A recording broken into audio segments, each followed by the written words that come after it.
संवैधानिक पद पर बैठा हुआ व्यक्ति किस तरह की भाषा एक धर्म विशेष के खिलाफ इस्तेमाल कर रहा है, उस पर सरकार को संज्ञान लेना चाहिए और सरकार को तत्काल ऐसे जो भारत की संवैधानिक व्यवस्था और भारत के संविधान में निहित जो शब्द है कि सभी को अपने अपने धार्मिक परंपरा और धार्मिक रीति और रिवाज के अनुसार इबादत करने और पूजा करने की छूट मिली हुई है। और सबको पता है कि रामनवमी के समय या दुर्गा पूजा के समय जो पूजा होते हैं वो कहाँ पर होते हैं, लेकिन भारतीय जनता पार्टी के लोग जिस तरह से एजेंडे की राजनीति सेट करना चाहती है, जिस तरह से ध्रुवीकरण की राजनीति करना चाहती है, जिस तरह से पूरे बिहार और देश में वातावरण को कहीं ना कहीं नफरत की आग में झोलना चाहती है, ये स्पष्ट रूप से दिखता है। नफरत की भाषा और नफरत की बोली बोलने वाले, ध्रुवीकरण की राजनीति करने वाले, धर्म और भरम की भाषा बोल करके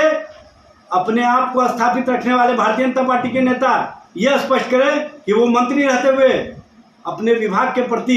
कितना उत्तरदायित्व का निर्वहन कर रहे हैं, अपने विभाग के माध्यम से उन्होंने बिहार के लोगों को कितना फायदा पहुंचाया है। इस तरह की भाषा, वो भी संवैधानिक पद पर बैठा हुआ व्यक्ति, मंत्री पद पर बैठा हुआ व्यक्ति बोले तो ये कहीं ना कहीं भारत के संविधान और संविधान के अंतर्गत जो संवैधानिक व्यवस्था है उसके खिलाफ जाकर के बोलता है। ऐसे लोगों पर तत्काल मुख्यमंत्री नीतीश कुमार जी को संज्ञान लेना चाहिए और उनको स्पष्ट करना चाहिए कि क्या इस तरह की भाषा एक धर्म विशेष के खिलाफ बोलने वाले मंत्री आपके मंत्रिमंडल में बने रहेंगे, आप उन पर कब कार्रवाई करेंगे, आप उन पर कब संज्ञान लेंगे, यह स्पष्ट कीजिए। इस तरह की बातें अधिक दिनों तक देश और समाज में नहीं चल सकता है, क्योंकि भारत बहुआयामी संस्कृति को मानने वाला देश है। यहाँ पर अनेकता में एकता का मिसाल रहा है। ये गंगा जमुनी संस्कृति को मानने वाला देश रहा है और इस तरह की भाषा बोलने वाले देश में जो ध्रुवीकरण करना चाहते हैं, देश में जो धर्म और भरम की राजनीति को बढ़ावा देना चाहते हैं, नौकरी और रोजगार से नौजवानों को नफरत की राजनीति की ओर जो झोंकना चाहते हैं, वो स्पष्ट करें कि वो मंत्री पद पर रहते हुए अपने विभाग के प्रति कितना उत्तरदायित्व का निर्वहन करते हैं, अपने विभाग के माध्यम से कितने लोगों को फायदा पहुंचाए हैं। इस तरह की भाषा बोल करके आप अपने कर्तव्यों से नहीं भाग सकते हैं। नीरज कुमार बबलू जी, आप जनता के प्रति जवाबदेह हैं और आप अपने कर्तव्यों के प्रति ईमानदार रहें। संवैधानिक व्यवस्था के अंतर्गत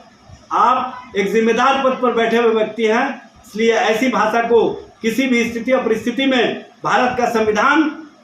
आपको इस तरह की भाषा बोलने का, एक आम नागरिक को भी इस तरह की भाषा बोलने का अनुमति नहीं प्रदान करता है। आप तो एक जिम्मेदार पद पर बैठे हुए, संवैधानिक पद पर बैठे हुए मंत्री के रूप में बिहार और बिहार के